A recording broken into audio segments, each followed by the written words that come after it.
Hey everybody, happy Sunday.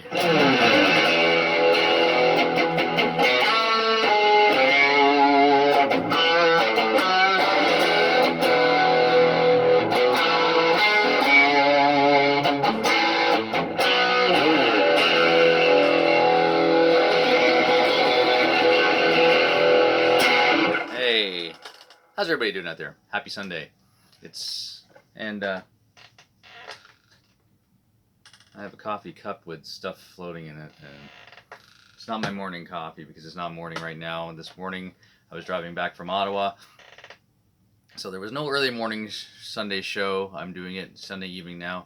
I actually seem awake because I actually did get some sleep last night, actually, but not at home in Ottawa. But anyhow, happy Sunday. I got to see Bruce Springsteen in Ottawa last night.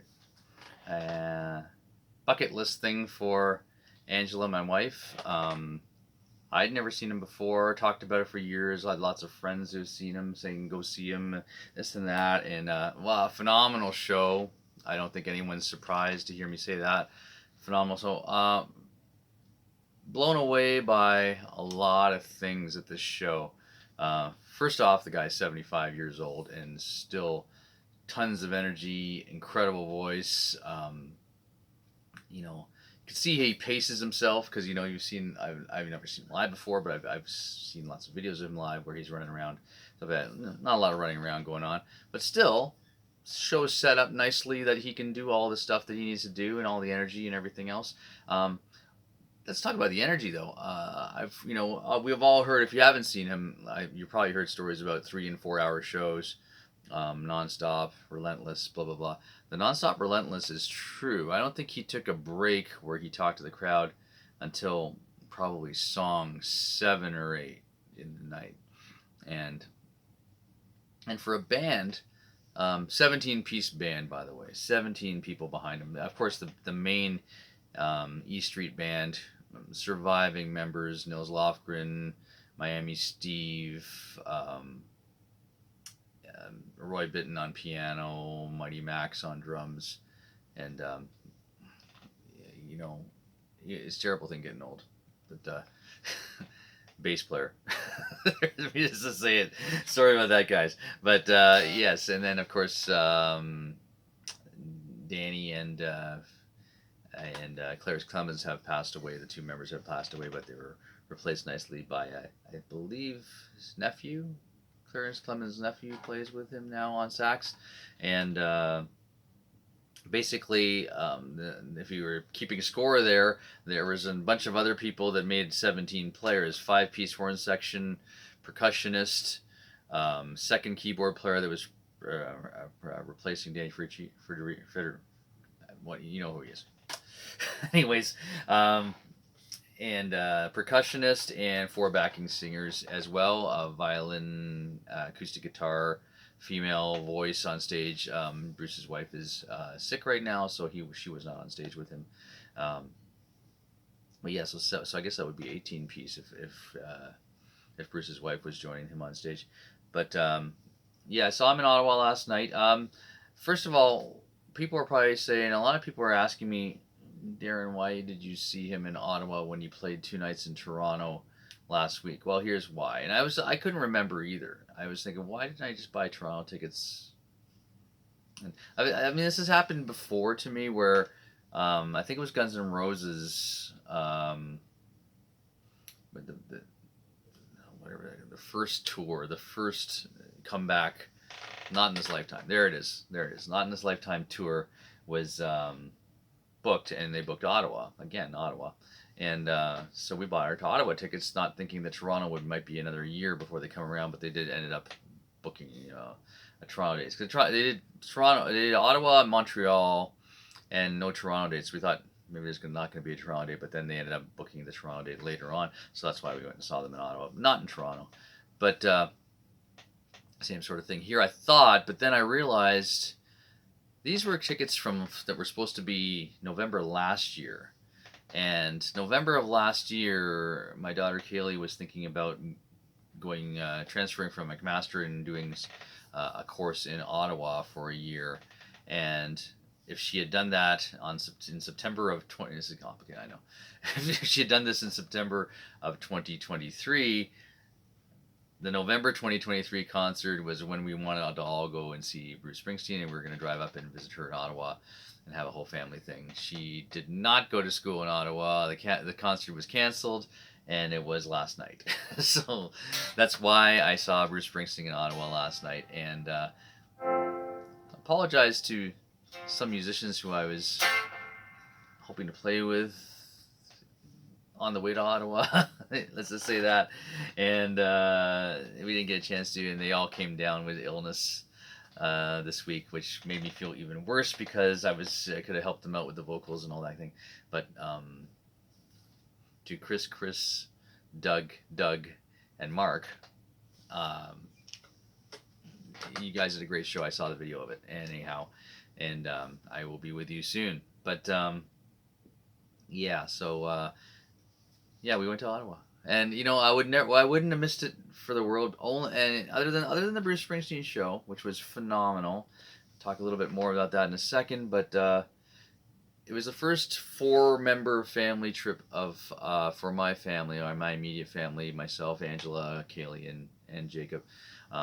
This because we planned on doing this last year, and we all jumped in the car and picked everybody up on the way from Hamilton and Toronto, and took off to Ottawa. And yeah, it was just fun because we hadn't done our road trips, and if you guys know me, we've done so many road trips. We've been to California twice, been to Florida countless amount of times, Nova Scotia, lots of concerts in the States that are phenomenal times we had. We saw Metallica in Pittsburgh, and lots of other shows. So it was fun to just do that again, And on a side note, my son, who's just Jacob, is a singer-songwriter. He's on his 4th release now, I believe. And usually we jump in the car with Jacob, and he says, "Okay, here, I got a mix for you," and he'll put his new song on, and mostly he wants to hear it through the car stereo speakers, because he's mixing and mastering this stuff on his own at home, and he puts on his newest song, which is called Lake Ontario. And I know when the song is over, he was waiting for my critique, because I always critique him on how loud the kick drum is, and where the vocals could be, and you need some more in this section. He wants to hear all that from me. I couldn't speak because I was crying. That's how incredible his new song is, which unfortunately you probably won't hear for a while because it's not finished yet. But yeah. That's another component of this trip that I would never have missed. And it was also sad because it was also on the anniversary date of my dad's birthday, who's been gone for a long time now. Kind of an emotional weekend, getting back together. We were, Angie and I are home now, to our empty nest home. And I think that's what it was. We're empty nesters now. And just to be on a road trip to see anybody would have been great. But we got to see Bruce Springsteen. Playing a lot of Telecasters. I think 3. Main one and 2 others. He had a burst and others. Yeah, for the rest of the guitar review, he plays Takamine just like John Bon Jovi, but not the same style guitar, but he obviously plays those guitars exclusively live. If you watch his Springsteen on Broadway thing, I think that's all he played was Tax, but which is awesome. Nils Lofgren, phenomenal guitar player. Did not really notice it as much as when you see him live and hear it. It's a big thing to hear the guy's sound in the building. If you can fill the building with your guitar sound, I think you're on the right track. I hate people who cut up, these guys that live in their mom's basement, who cut up pros who play on stage and say bad things about, Eric Clapton and Jimmy Page and all these guys, or not Jimmy Page, but like Mick Mars, those kind of guitar players, that they'll say, "Oh yeah, that's not that great." Well, I always say this to people on this show. I said, you do it then. You go out and tour and play in a stadium and get your sound to sound like that. Nils Lofgren's sound was just bouncing around the entire arena. And I guess he doesn't do the backflips anymore. I think he's kind of a little old to do that. But he was great. Miami Steve Van Zandt, beautiful set of guitars. I guess the Sopranos TV show was good to him because he had some phenomenal looking guitars, Rickenbackers, Strats, um, Gretsch. I think he had some Gretches. Yeah, some really, really a beautiful set of guitars there. Nils was just all workhorse guitars, just battered Strats and Jaguars and stuff like that. Um, Same with Broooce. Yeah. Um, Anyways, for a guitar player show, yeah, Broooce still a phenomenal guitar player too. I'm not sure if you guys knew that, but he plays a lot of leads, and another guy who cuts through. Mostly, I think because these babies cut through. These Tellys they're born to cut through. Um, any major mix anyhow. But Broooce songs. There are a few that I wanted to hear that I didn't get to hear. Jungle Land's probably one of my favorite songs. Didn't hear that. Rosalita, I thought he played that every night, but didn't play it. But he did play Because of the Night, phenomenal.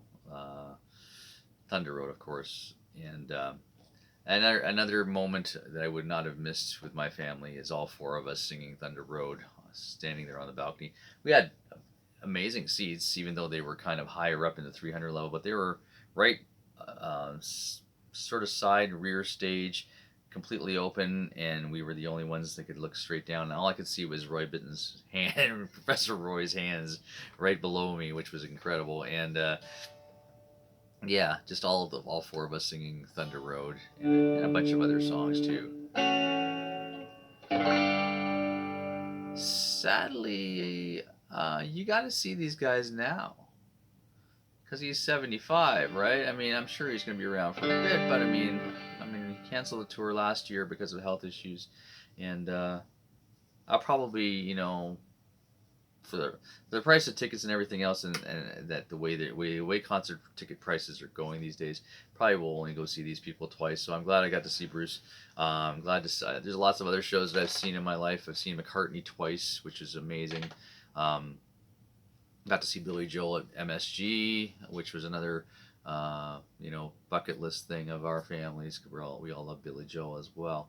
So, my suggestion to you is go out and see these guys. And I hate to say it, but it's reality. Before they do not tour anymore, or they sadly pass away, like Eddie and Neil and a lot of greats that are no longer with us. And now my kids can say, hey, they saw Bruce Springsteen. And they can say that to their kids. And hopefully Broooce is still around for their kids. You never know. You never know. That would be a long time for them to know what was going on.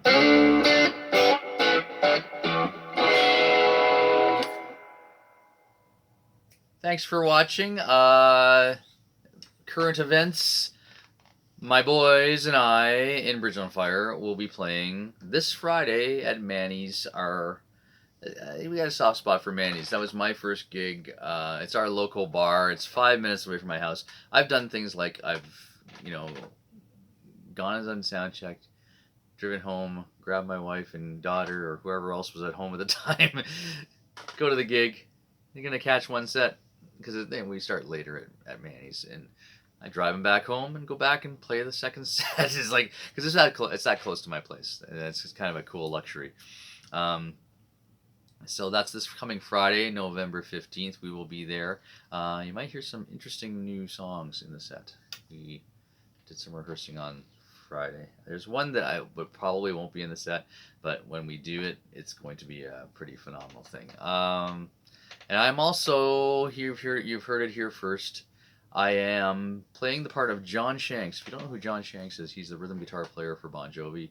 I will be playing the part of John Shanks in Keep the Faith, an amazing Bon Jovi tribute, an international Bon Jovi tribute that is based out of Hamilton, Ontario. The guys are from all over, but shout out to all you guys. Thank you for letting me join you at the El Macombo on November 22nd. Please come and see us at the El Macombo on November 22nd. You will not be disappointed. It's going to be, I'm going to let you know a little secret because I want people to come to the show, okay? It's going to be a 90-minute set of all the killer Bon Jovi songs.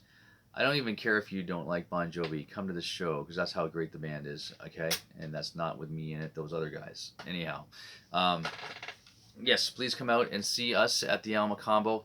on Friday, November 22nd. Lots of great seats available. Buy your tickets. Support bands and venues. The tickets are not that expensive, and you'll get to see the El Macambo in its glory. And it's pretty amazing place these days. You'll just want to walk around and take pictures. Anyhow, that's what I'm doing right now for the next 2 weeks. I also have some Jacob Christmas gigs coming up, and I also have there's also December Bridge on Fire dates all the way up to that day. It's coming quick, guys. Are you musicians out there practicing your Christmas songs yet? Because it's the time right now to get that stuff in shape, because you're going to get called on to play those songs. I believe we are playing one at the Keep the Faith show on the 22nd. There. That's a long show for a guy who's really tired from driving all day. Anyhow, take it easy, people. Have a great one, and keep the faith. See ya.